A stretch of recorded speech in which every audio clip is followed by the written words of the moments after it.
Assalamualaikum warahmatullahi wabarakatuh. Perkenalkan, saya Gita Sophia dari kelompok 2. Saya akan menjelaskan terbentuknya Kepulauan Indonesia. Kepulauan Indonesia terbentuk melalui proses alam yang sangat panjang. Kepulauan Indonesia diperkirakan mulai terbentuk pada zaman Tersier sekitar 60 tahun lalu.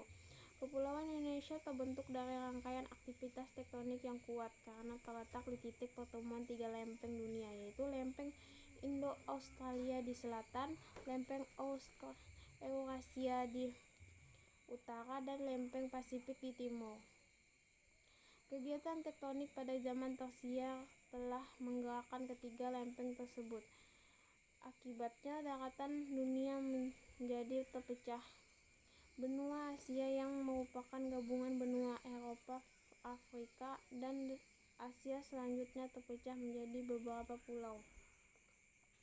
Aktivitas tektonik mengakibatkan sebagian benua Asia bergerak ke arah selatan, membentuk Pulau Sumatera, Jawa, Kalimantan, Sulawesi, serta pulau-pulau di Nusa Tenggara Barat dan Kepulauan Banda. Hal yang sama juga terjadi pada benua Australia. Sebagian pecahan benua Australia bergerak ke utara, membentuk Pulau Timur, Kepulauan Nusa Tenggara Timur, Pulau Papua, dan sebagian Maluku Tenggara. Aktivitas tektonik di Indonesia masih terus berlangsung hingga sekarang.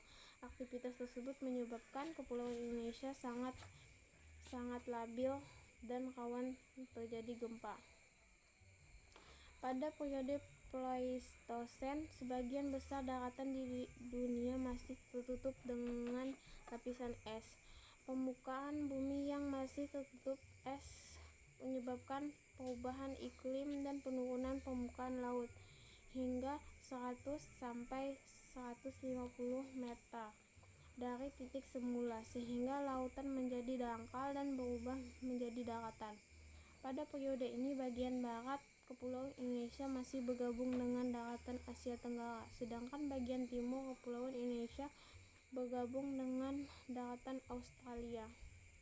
Daratan yang menghubungkan Kepulauan Indonesia bagian barat dan Asia Tenggara disebut paparan Sunda, sedangkan daratan yang menghubungkan Kepulauan Indonesia bagian timur dan Australia disebut paparan Sahul. Kedua paparan tersebut dipisahkan oleh zona Wallis yang kini menjadi wilayah Sulawesi, Nusa Tenggara, dan Maluku. Wilayah ini tidak stabil dan dibatasi oleh laut dari dalam dari kedua paparan. Proses interglasiasi atau pencairan kembali air laut pada periode Holosen menyebabkan sebagian besar daratan Sumatera, Kalimantan, dan Jawa tenggelam menjadi laut dangkal. Titik kondisi ini menyebabkan wilayah Indonesia bagian barat terpisah dari daratan benua Asia, sedangkan wilayah Indonesia bagian timur terpisah dari benua Australia. Perubahan akibat proses integrasi tersebut sangat mempengaruhi kehidupan flora dan fauna di Indonesia. Flora dan fauna di Indonesia bagian barat memiliki kemiripan dengan jenis flora dan fauna di wilayah Asia daratan. Sementara itu, flora dan fauna wilayah Indonesia bagian timur memiliki kemiripan dengan flora dan fauna daratan Australia. Sekian dari saya, terima kasih. Wassalamualaikum warahmatullahi wabarakatuh.